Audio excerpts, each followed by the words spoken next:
Welcome to our YouTube channel maths by Govind sir, जिसमें हम competitive maths and academic maths दोनों की ही preparation करते हैं। प्रॉफिट एंड लॉस का एक क्वेश्चन है। An object is sold at 20% profit. Had it been sold at 60 rupees higher price, there would have been 30% profit. Find the cost price of the object. अब हमारे question के according कोई एक object है, we don't know what is the object.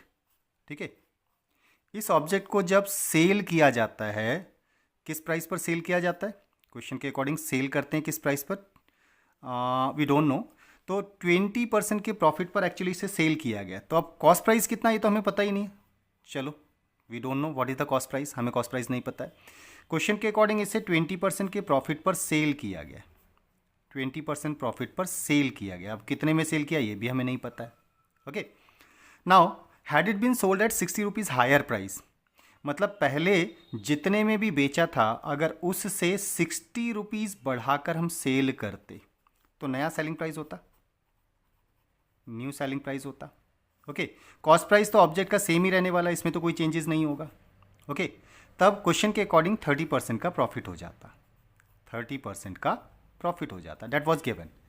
एक certain object जिसका cost price हमें नहीं पता है, उसे 20% के प्रॉफिट पर बेचा गया। क्वेश्चन ये बोल रहा है कितने में बेचा, ये भी नहीं पता है। अगर हम पहले वाले सेलिंग प्राइस से 60 रुपीज़ बढ़ाकर बेचते तो हमें 30% का प्रॉफिट हो जाता है, ऐसा क्वेश्चन बोल रहा है। अब 20% प्रॉफिट एंड 30% प्रॉफिट के बीच का अगर हम डिफरेंस की बात करें, ओके, तो 20% प्रॉफिट और 30% प्रॉफिट के बीच का डिफरेंस कितना होता है, याद रखेंगे अब इस बात को।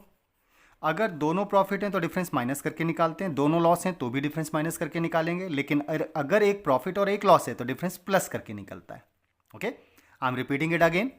दोनों प्रॉफिट परसेंटेज हैं तो डिफरेंस माइनस करके निकलेगा, दोनों लॉस परसेंटेज तो भी डिफरेंस माइनस करके निकलेगा, लेकिन अगर एक प्रॉफिट और एक लॉस है तो डिफरेंस प्लस करके निकलता है। हमारे क्वेश्चन में दोनों प्रॉफिट हैं, इसलिए डिफरेंस माइनस करके निकलेगा, तो 30 और 10 का डिफरेंस 20 का डिफरेंस 10% हो जाएगा। ओके, सेलिंग प्राइजेस में पहले जो भी सेलिंग प्राइस था उसको 60 रुपीज़ बढ़ाने से सेलिंग प्राइस नया वाला आता है, तो डेट मीन्स दोनों सेलिंग प्राइजेस के बीच का डिफरेंस 60 रुपीज़ हो जाएगा। ओके, तो 10% जो एक्स्ट्रा हो रहा है वो किसके बराबर हो गया? 60 रुपीज़ के बराबर हो गया। दैट्स वाई 10% की वैल्यू 60 रुपीज़ हो जाती है। अगर 10% इतना है तो 100% की वैल्यू कितनी होगी उसको आइडेंटिफाई कर देते हैं। तो 100% प्रॉफिट का मतलब कॉस्ट प्राइस के बराबर का प्रॉफिट होता है। ओके, 10% इतना है तो 100% क्या हो गया इसका 10 टाइम्स, तो 60 का 10 टाइम्स कर देते हैं। So that would be 600 rupees. It means object का जो कॉस्ट प्राइस है वो 600 रुपीज़ होना चाहिए। आई होप क्लियर हुआ होगा।